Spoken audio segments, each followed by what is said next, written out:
अब ठाकुर जी 1 वर्ष के हो गए। कितने वर्ष के? अब जैसे ही ठाकुर जी 1 वर्ष के हुए तो भगवान का नामकरण संस्कार हुआ। श्री गर्गाचार्य जी महाराज नामकरण करने के लिए आए। गर्गाचार्य जी ने आकर के कहा, नंद बाबा कल का मुहूर्त अच्छा है, कल नामकरण कर देंगे, आज रात्रि विश्राम कर लेते हैं। बोले ठीक है। गर्गाचार्य जी बोले लेकिन एक दिक्कत है। यशोदा मैया बोली क्या? हम किसी के हाथ का बना भोजन नहीं करते, खुद बना के अपने ठाकुर जी को भोग लगा के तब पाते हैं। यशोदा मैया बोली अरे तो इसमें दिक्कत की क्या बात है, मैं आपको चूल्हा दे देती हूं, आपको बर्तन दे देती हूं, सारी सामग्री दे देती हूं, आप बनाइए। गर्गाचार्य जी बोले जो जो कृपा, दे दीजिए। यशोदा मैया ने सब सामग्री दी, गर्गाचार्य जी ने भोजन तैयार किया। अब बढ़िया एक पात्र में खीर बनाई। खीर में इलायची डाली, केसर डाला, मिश्री डाली, बढ़िया सुगंधित, आहा अति आनंदित खीर बनाई। खीर भी पता कौन सी अच्छी लगती है? वो रबड़ी जैसी हो जाती है, गाढ़ी गाढ़ी। कई लोग पतली पतली खीर बनाते हैं, लेकिन खीर बढ़िया लगती है, गाढ़ी गाढ़ी हो जाए, उसमें बढ़िया केसर का सा आ गया मुंह में पानी। तो सोचो ठाकुर जी की क्या दशा हुई होगी जब गर्गाचार्य जी ने बनाई। यही हुआ, जैसे ही गर्गाचार्य जी ने खीर बनाई, अपने शालिग्राम भगवान के सामने जैसे ही उसको सजाया, तुलसी छोड़ करके, और त्वदीयम वस्तु गोविंद तुभ्यमेव समर्पयेत् ग्रहाण सुमुखो भुक्त्वा प्रसीद परमेश्वर, ये भोग लगाने का मंत्र है। अब गर्गाचार्य जी का नियम था कि वो जब भोग धरते थे ना, उसके बाद एक से गाढ़ी गाढ़ी, कई लोग पतली पतली खीर बनाते हैं, लेकिन खीर बढ़िया लगती है, गाढ़ी गाढ़ी हो जाए, उसमें बढ़िया केसर का सा आ गया मुंह में पानी। तो सोचो ठाकुर जी की क्या दशा हुई होगी जब गर्गाचार्य जी ने बनाई।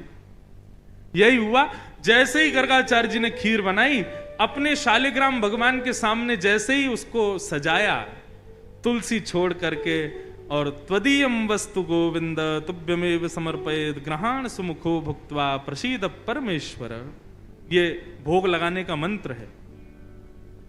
अब गर्गाचार्य जी का नियम था कि वो जब भोग धरते थे ना, उसके बाद 108 माला करते थे नेत्र बंद करके, और 108 माला होने पर तब भोग अनौसर करते थे। गर्गाचार्य जी ने भोग रखा, और जैसे ही आंख बंद करके नाम जप करने लगे, अंदर आंगन में ठाकुर जी बलराम जी के साथ खेल रहे थे। अभी 1 वर्ष के हुए, थोड़े थोड़े चलते हैं फिर गिर जाते हैं, फिर घुटमुन घुटमुन चलते हैं, फिर खड़े होते हैं, फिर गिर जाते हैं, ऐसी स्थिति में है। तो ठाकुर जी बलराम जी के साथ खेल रहे थे, खेलते खेलते अचानक रुक गए।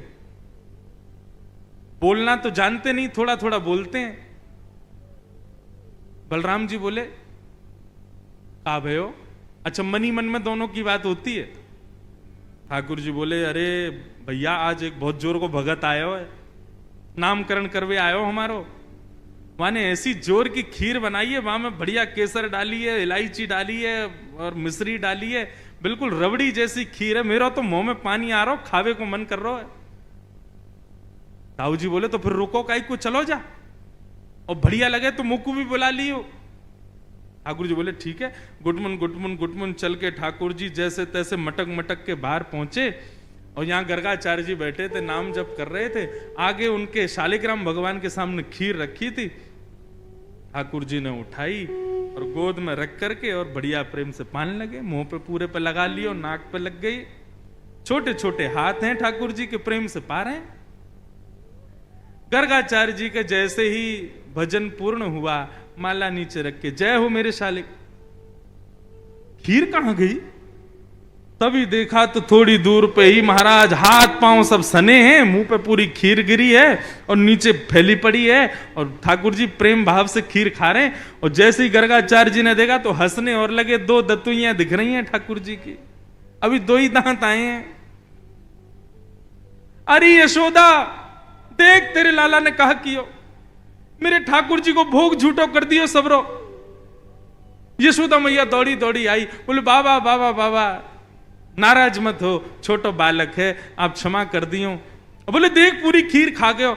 बोले वो तो बहुत बड़ी सौभाग्य की बात है कि खीर खाई, नहीं तो ये शालिग्राम को गुलाब जामुन समझ के खा जाए।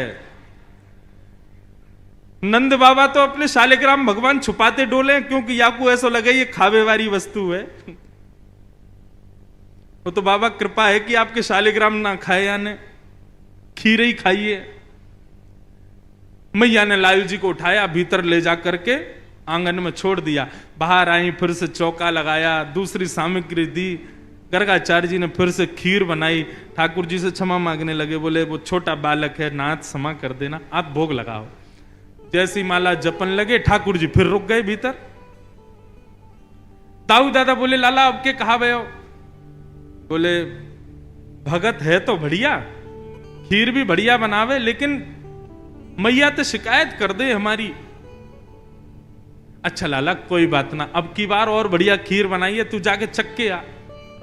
ठाकुर जी फिर से गए, गुडमुन गुडमुन गुडमुन चल करके गए, उठाई खीर का पात, तो फिर से खाने लगे। गर्गाचार्य जी की जैसे ही माला पूरी हुई, देखा अब तो खड़े ही हो गए, नहीं रहना हमें यहाँ यशोदा, देखते रहो लाला फिर से हमारा भोग झूठो कर दिए सबरो। यशोदा मैया बोली क्षमा कर दो, मैं अपने बालक को किसी कमरा में बंद कर दूंगी, लेकिन आप नाराज मत हो। ठाकुर जी को ले जाके एक कमरे में छोड़ दिया और मैया ने फिर से सब सामग्री दी।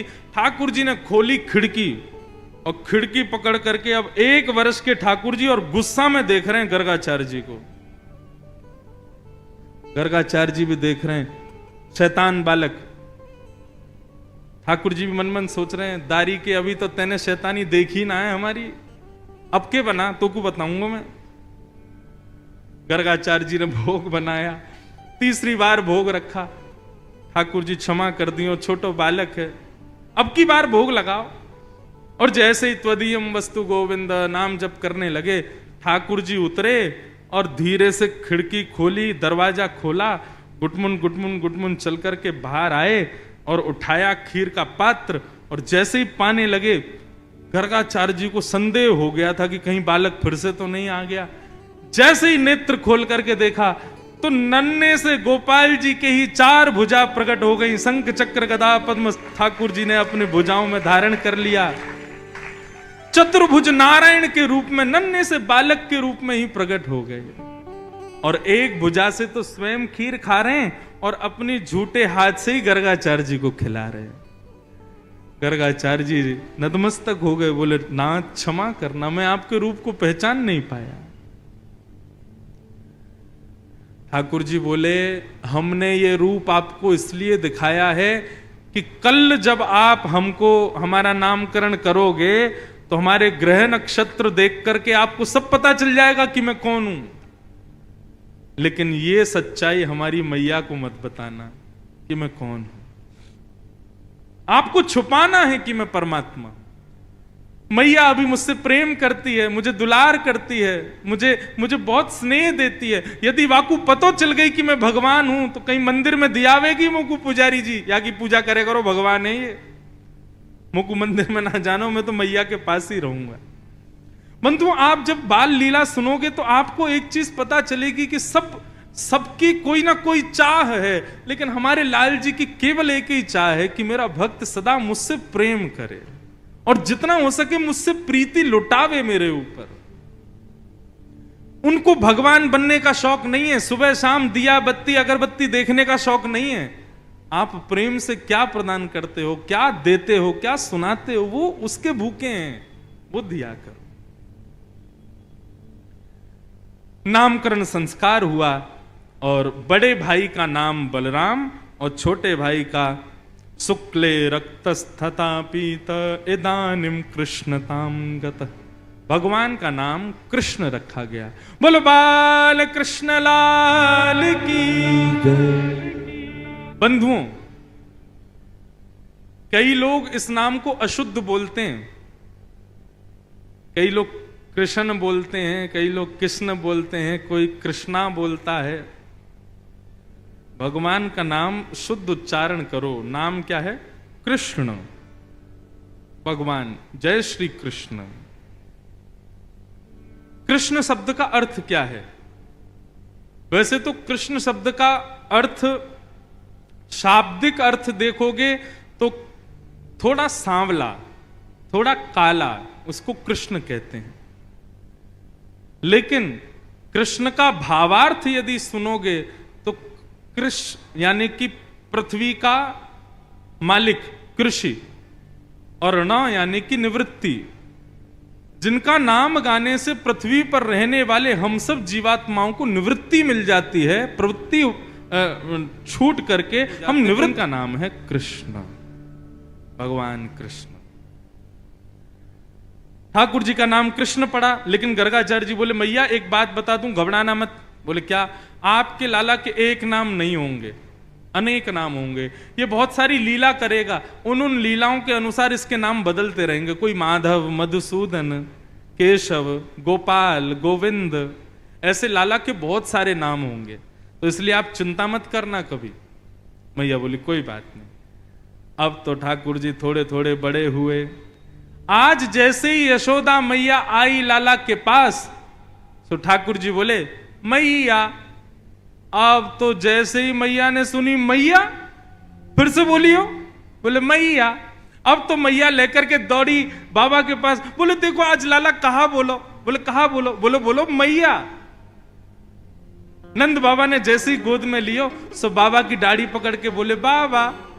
अब तो नंद बाबा नाचन लगे, बोले जय हो जय हो, अरे आनंद मनाओ, ढोल बजाओ, नगाड़े बजाओ, मंगल गाओ, हमारा लाला बोलन लगो।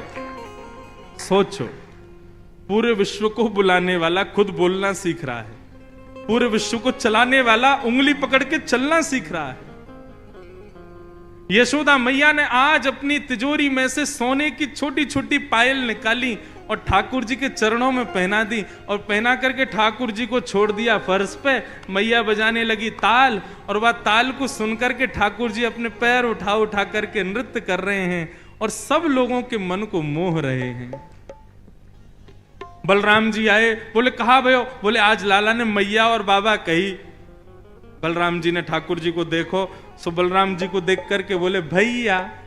ओ, अब तो बलराम जी भी नाचने लगे, पूरा ब्रजमंडल नाच रहा है। सूरदास जी वर्णन कर रहे हैं,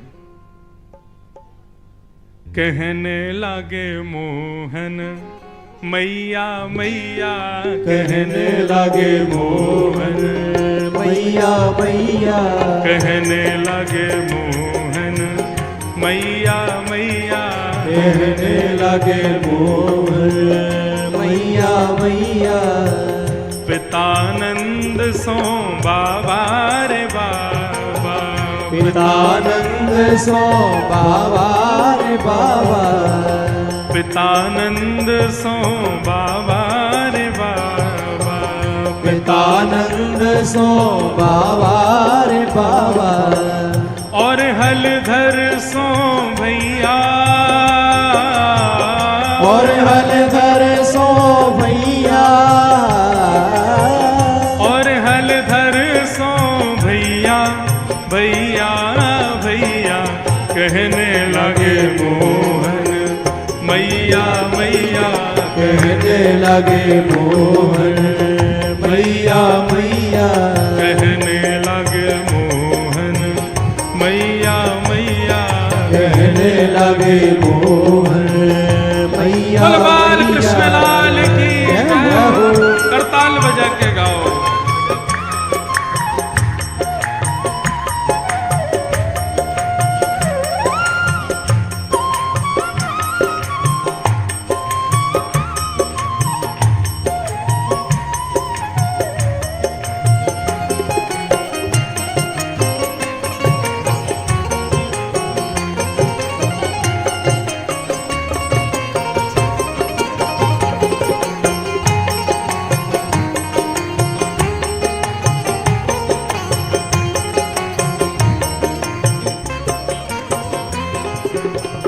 दूर खिलन जन जाओ लाल रे, दूर खिलन जन जाओ लाल रे, दूर खिलन मत जाओ लाल रे, दूर खिलन मत जाओ लाल रे। मारेगी काहू की गैया, मारेगी काहू की गैया, मारेगी काहू की गैया,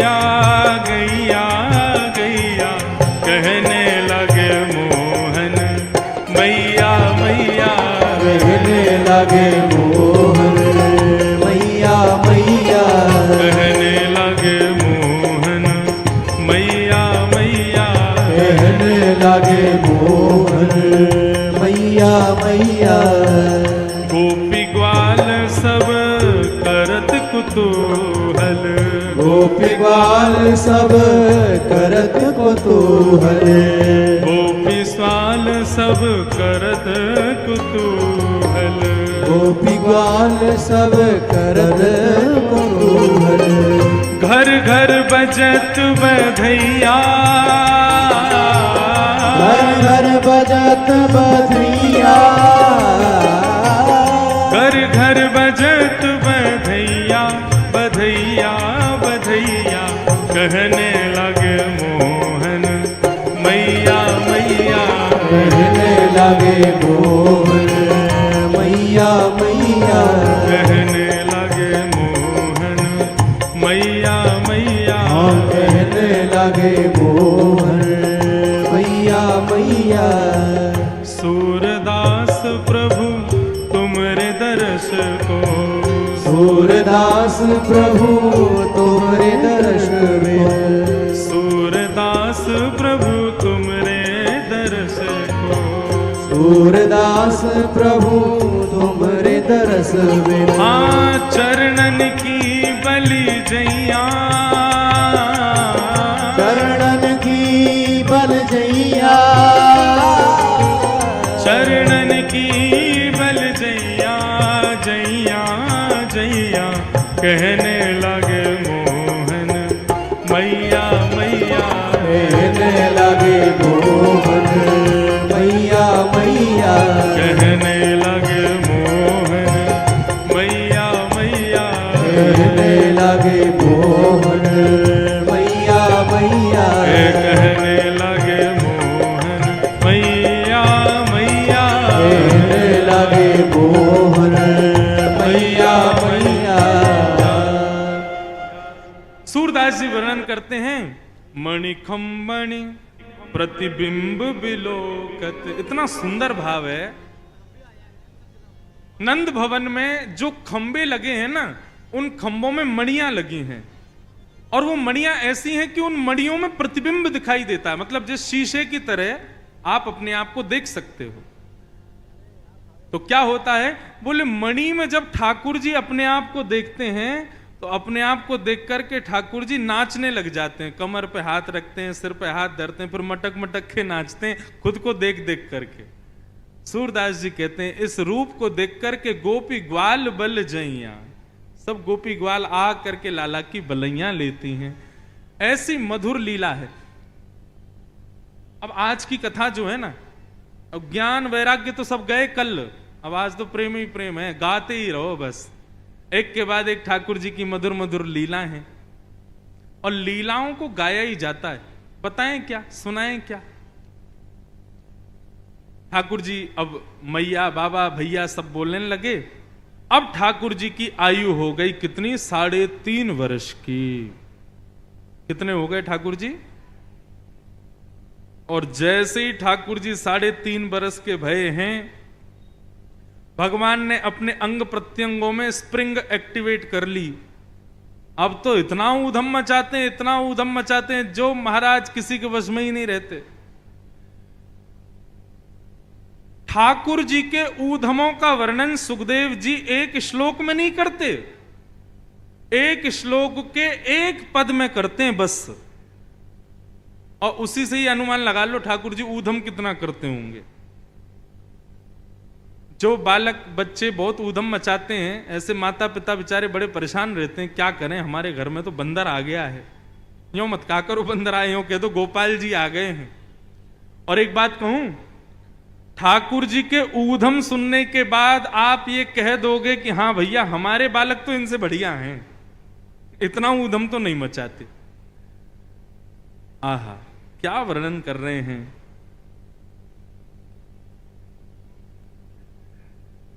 श्रृंग्यग्निड्यं शशि जलद्विज कंटकेभ्य क्रीड़ा परावति चलो स्वसुतौ निषेद्धुं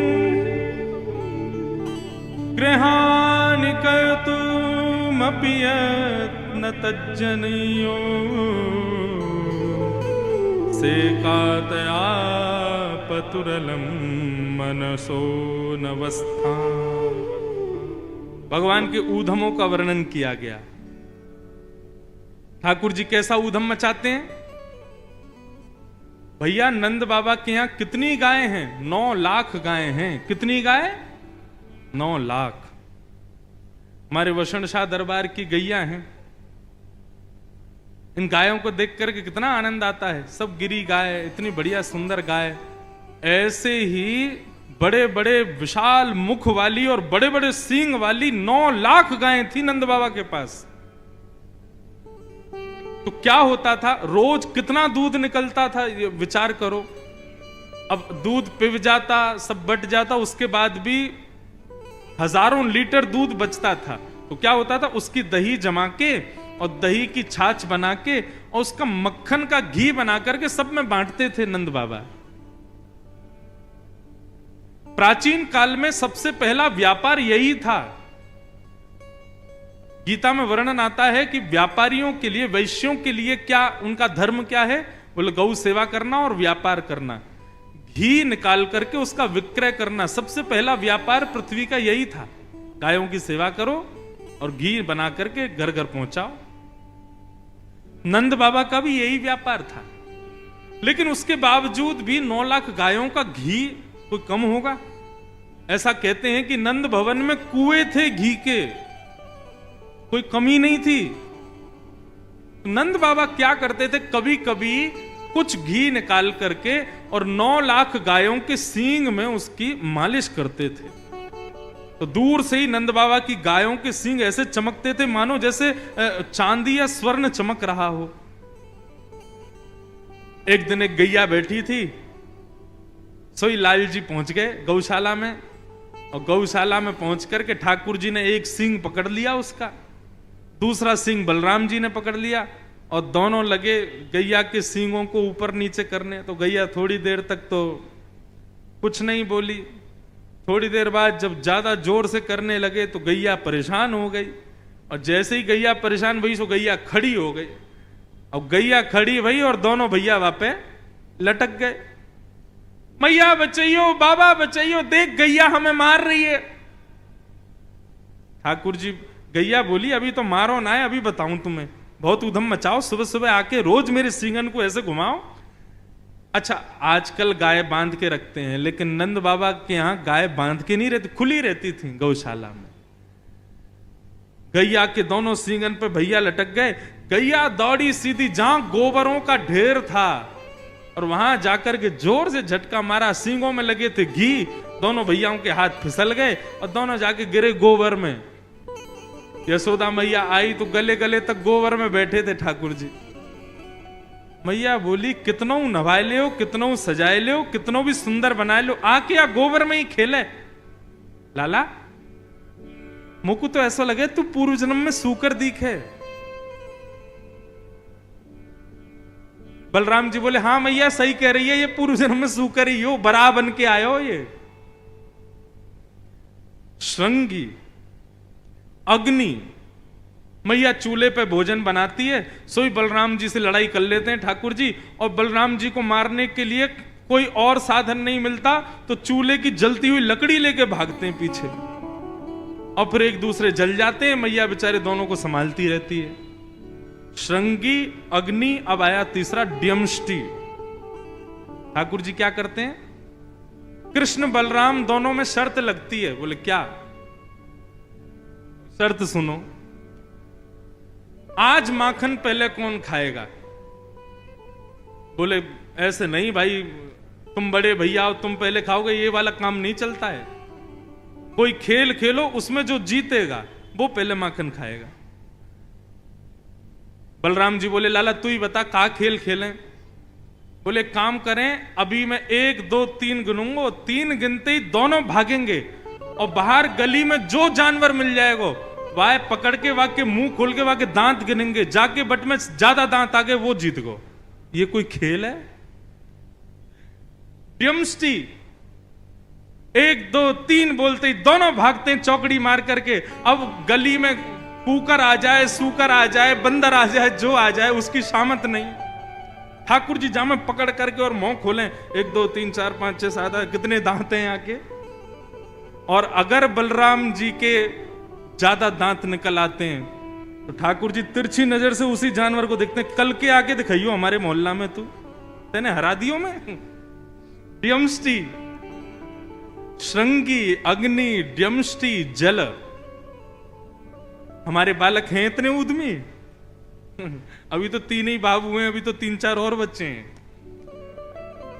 जल में कूद जाते हैं और कूदने के बाद ऐसा नाटक कर रहे हैं जैसे डूब रहे हो। मैया बचाइयो, देख तेरो लाला डूब रहा। अरे मैया जल्दी आ, तेरो लाला डूब जाएगा। मैया अरे मेरो लाला, मेरो लाला। जैसे पकड़ के लाला को खींचती हैं, सोई ठाकुर जी मैया को भी खींच लेते हैं। बोले आ गए आनंद, मैया भी डूब गई। ऐसो उधम मचा में। श्रृंगी, अग्नि, ड्यमष्टी, जल, और फिर आया द्विज, ब्राह्मण।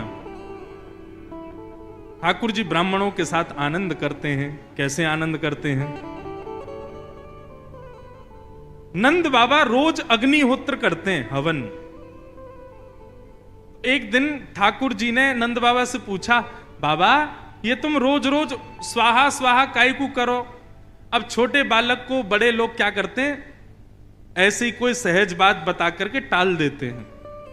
होता है ना हमारे घरों में भी, बच्चे पूछते हैं मम्मी काय की पूजा हो रही है, तो फिर हम ऐसे ही बोल देते हैं, ऐसे कुछ भी बना के बात समझाते हैं। अब छोटा बालक है, उसको क्या समझाएं? तो नंद बाबा ने ठाकुर जी को बोला, लाला ये अग्निहोत्र है, या करवे से जो मन में इच्छा होवे सब पूरी है जाए। ठाकुर जी बोले जो चाहेंगे सब पूरी है जाए? बोले हाँ।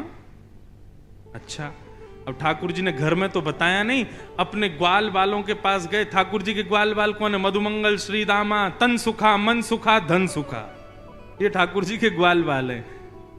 और इनके भी अधिपति प्रेसिडेंट हैं 3.5 वर्ष के ठाकुर जी, जिसमें तन सुखा मन सुखा की उम्र तो 11-12 साल की है। वो भी ठाकुर जी को आके प्रणाम करते हैं। सारे ग्वाल बालों को ठाकुर जी ने बुलाया और बुला करके बोले भैया आज से हवन शुरू करना है।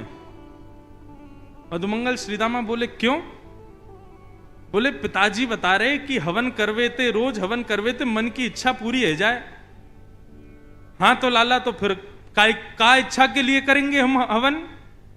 बोले या हमारे करेंगे कि हम 4-5 की सुंदर सुंदर बहू आ जाए। 3.5 वर्ष के ठाकुर जी हैं अभी। अच्छा बंधुओं, इन बातों को सुनकर के परब्रह्म वाली बातें मत सोचना, ये परब्रह्म ही है, लेकिन ब्रज में अपनी प्रभुता छोड़ करके लीला कर रहे हैं।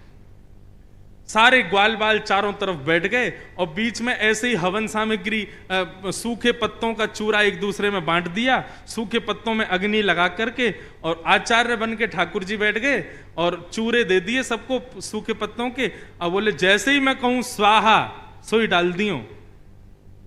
और देख मधुमंगल श्रीदामा, तन सुखा मन सुखा धन सुखा, यदि मैंने कही स्वाहा और तुमने नेक भी विलंब कियो तो फिर मोते मत कहियो यदि काणी बहू आ जाए तो, मोते मत कहियो लूली बहू आ जाए तो, जैसे ही कहूं स्वाहा तुरंत डालनो है। ढाला बोले तू बस बोल हम अभी डालें। तो ठाकुर जी कैसे खेलते हैं, ओम ओम स्वाहा, स्वाहा बोलते सब डालते हैं। अब कभी कभी ठाकुर जी करते हैं ओम स्वाहा नहीं बोलते, इतने में देख अब तेरी कहानी आवेगी, तेने डाल दियो। ऐसा आनंद करते अपने ग्वाल बालों के संग। अच्छा, हवन आज पूरा हो गया। हवन की पूर्णाहुति पे मधुमंगल ने ज्ञान दिया, लाला ऐसे हवन पूरे ना हुए करें तो कैसे हो? मैं बोले कोई भी यज्ञ की पूर्णता में ब्राह्मणों को भोजन कराना चाहिए, तभी यज्ञ सफल माना जाता है। बोले हाँ तो चलो आज ब्राह्मण उनको न्योता दिया मैं। अब तो महाराज कन्हैया, मधुमंगल, श्रीदामा, तनसुखा, मनसुखा, धनसुखा और भी 2-4 और थे सखा ठाकुर जी के, सुबल, सब नाचते कूदते गाते हुए सब पहुंच गए ब्राह्मणों के घर। और ब्राह्मणों के घर जाके कहें आज हमारे घर यज्ञ हुआ है, आपको भोजन पाने आना है। पूरे गोकुल के ब्राह्मणों को निमंत्रण दिया है। अब स्थिति ये कि महाराज जब नंद भवन से निमंत्रण आता है ना, उस दिन ब्राह्मण सुबह से भूखे रहते हैं और नमक का पानी और पीते हैं ताकि भूख और तेज लगे। क्यों? बोले आज तो नंद भवन जाना है, 56 भोग मिलेंगे खाने को। और नंदरानी यशोदा और बाबा इतने प्रेम से खिलावे, खूब मना करें बस बस बस है गयो, फिर भी 2-4 पूड़ी तो जबरदस्ती खवाई दें। तो या हमारे भैया सवेरे से ही भोजन त्याग दो और नमक को पानी लगे पीने में। सब ब्राह्मणों को जोर की भूख लगी। शाम का समय हुआ, बढ़िया वस्त्र आदि पहन करके, चंदन आदि लगा करके सारे ब्राह्मण पहुंच गए नंद भवन। अटारी पर बैठी थी यशोदा मैया।